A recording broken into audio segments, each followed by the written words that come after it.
कभी कभी ऐसा लगता है ना कि इस भाग दौड़ भरी जिंदगी में हम थक से गए हैं और बस मन करता है कि कहीं थोड़ी शांति, थोड़ा सुकून मिल जाए। अगर ऐसा है तो चलिए आज उस शाश्वत ज्ञान की ओर चलते हैं जो हमें सही रास्ता दिखा सकता है। ये सवाल तो हम सबके मन में कभी न कभी आता ही है। जब लगता है कि सब कुछ हाथ से निकलता जा रहा है तो हम कहाँ जाएं, किसका सहारा लें? जानते हैं जवाब क्या है? वो चट्टान कहीं बाहर नहीं, हमारे अपने ही अंदर है। तो इस सफर की शुरुआत करते हैं पहले और सबसे जरूरी सिद्धांत से। देखिए, सच्ची शांति इस बात से शुरू होती है कि हम अपने फैसले लेते कैसे हैं। यही हमारी असली ताकत की बुनियाद है। ये बात है तो छोटी पर बहुत गहरी है। श्री कृष्ण समझाते हैं कि जब हम दूसरों को देखकर उनसे अपनी तुलना करके कोई फैसला लेते हैं तो हम अपनी सारी एनर्जी एक ऐसी दौड़ में लगा देते हैं जो हमारी है ही नहीं। हर किसी का रास्ता अलग है, हालात अलग हैं, तो हमारे फैसले भी तो हमारी अपनी समझ से आने चाहिए, है ना? सुकून तभी मिलेगा। अब देखिए, इन दोनों रास्तों में ना जमीन आसमान का फर्क है। एक रास्ता है दूसरों से होड़ करने का, जो मन में सिर्फ संघर्ष और बेचैनी पैदा करता है, और दूसरा रास्ता है अपनी समझ और अपने हालातों को सम्मान देने का, जो हमें सच्ची शांति की ओर ले जाता है। और अच्छी बात यह है कि चुनाव हमेशा हमारे हाथ में होता है। ये बात कितनी खूबसूरती से उस अंदर की स्थिरता को समझाती है। जरा सोचकर देखिए, आपका मन एक विशाल गहरा समुद्र है। अब बाहर कितनी भी तेज धूप हो, मतलब लोग कुछ भी कहें, हालात कैसे भी हों, वो आपकी शांति को सुखा नहीं सकते अगर आप अपने अंदर से स्थिर हैं। अब एक बिल्कुल अलग नजरिए से मुश्किलों को देखते हैं। कभी सोचा है क्या हो अगर जिंदगी के सबसे बड़े तूफान हमें तोड़ने के लिए नहीं बल्कि बचाने के लिए आते हों? आइए इसे एक छोटी सी कहानी से समझते हैं। कहानी शुरू होती है एक पंछी से। वो बहुत लगन और उम्मीद से एक एक तिनका जोड़कर अपना घर, अपना घोंसला बना रहा है। ये हमारे अपने सपनों और हमारी मेहनत का प्रतीक है। और फिर अचानक एक जोरदार तूफान आता है और उसकी सारी मेहनत को तहस नहस कर देता है।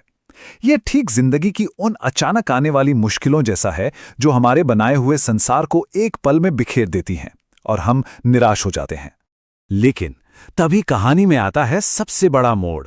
पंछी को पता चलता है कि जिस तूफान को वो एक मुसीबत समझ रहा था, वो असल में एक आशीर्वाद था। वो उसे तोड़ने नहीं बल्कि एक छिपे हुए खतरे से बचाने आया था। तो इससे हमें क्या सीखने को मिलता है? यही कि जिंदगी में आने वाली हर मुसीबत कोई सजा नहीं होती। कई बार वही मुश्किल हमारे लिए एक ढाल का काम करती है, जो हमें किसी ऐसी बड़ी अनहोनी से बचा रही होती है जिसे हम उस वक्त देख नहीं पाते।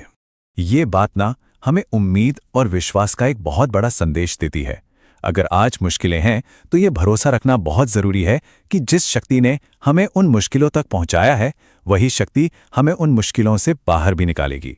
बाहर की चुनौतियों को तो हमने एक नए नजरिए से देख लिया। अब जरा अंदर चलते हैं, देखते हैं कि वो अडिग शांति जो कभी डगमगाए नहीं, उसे कैसे पाया जाए।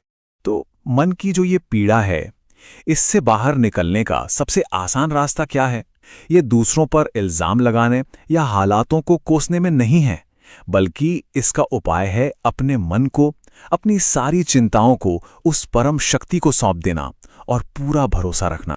और जैसे ये जुड़ाव महसूस होता है ना, तो कमाल होता है। हमारे अंदर कुछ अद्भुत गुण अपने आप आने लगते हैं।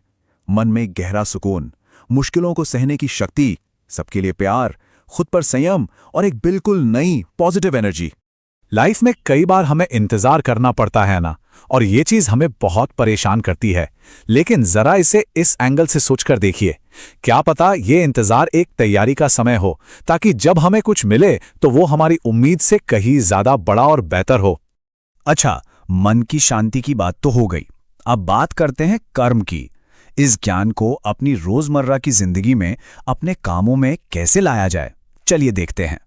इंसान के स्वभाव पर यह एक बहुत ही गहरी बात है। हम गुजर चुके इंसान को कंधा देना पुण्य समझते हैं, और वो है भी। लेकिन उससे कहीं बड़ा पुण्य है किसी जीते जागते इंसान को सहारा देना, जब उसे सच में हमारी जरूरत हो। सोचिए, अगर हम ऐसा करने लगे तो दुनिया कितनी बदल जाएगी। तो यहाँ पर एक अच्छी सार्थक जिंदगी जीने के लिए 4 बहुत ही प्रैक्टिकल सिद्धांत दिए गए हैं। पहला, बिना किसी उम्मीद के सेवा करना। दूसरा, कम बोलना और ज्यादा सुनना। तीसरा, माफ करना सीखना, लेकिन समझदारी से भरोसा करना। और चौथा, अपने एनर्जी उस पर लगाना जो पाना है, न कि उस पर जो खो चुका है। निस्वार्थ कर्म का यह सिद्धांत ही एक उद्देश्यपूर्ण जीवन की नींव है। जब हम बिना किसी उम्मीद के सेवा करते हैं तो उसका फल हमें लोगों से नहीं बल्कि सीधे उस परम शक्ति से मिलता है, और वही सच्चा मूल्य है। चलिए अब हम अपने आखिरी हिस्से की तरफ बढ़ते हैं। यहाँ हम समय, कर्म और खुशी पर बात करेंगे ताकि हमें एक नई और ऊंची सोच मिल सके। ये समझना हमारे लिए बहुत जरूरी है कि हमारा भविष्य कोई लिखी हुई किताब नहीं है। हमारा अतीत जैसा भी था अब गुजर चुका है। असली शक्ति हमारे आज में है, इस पल में है। आज हम जो कर्म करते हैं वही हमारे आने वाले कल को बनाते हैं। ये एक ऐसा विचार है जो बहुत सुकून देता है। वक्त की आदत ही है बहते रहना। चाहे अच्छा वक्त हो या बुरा, कुछ भी हमेशा के लिए नहीं रहता। ये याद रखने से हमें मुश्किल समय में हिम्मत मिलती है और अच्छे समय में विनम्रता। और आखिर में श्री कृष्ण का ये सबसे शक्तिशाली उपदेश, ये विश्वास और एक पर्सनल कनेक्शन का गहरा संदेश है। यह हमें बताता है कि हमारा रिश्ता उस परम शक्ति के साथ हमारे अपने भाव पर निर्भर करता है। हम जिस शुद्धता और प्रेम से उन्हें याद करते हैं, उसी रूप में वो हमारी जिंदगी में आते हैं। तो आज हमने जितनी भी बातें की, उनमें से कोई एक बात, कोई एक विचार है जो दिल को सबसे ज्यादा छू गया, ऐसा लगा कि ये तो बस मेरे लिए ही था, इस पर जरूर सोचिएगा। नमस्कार।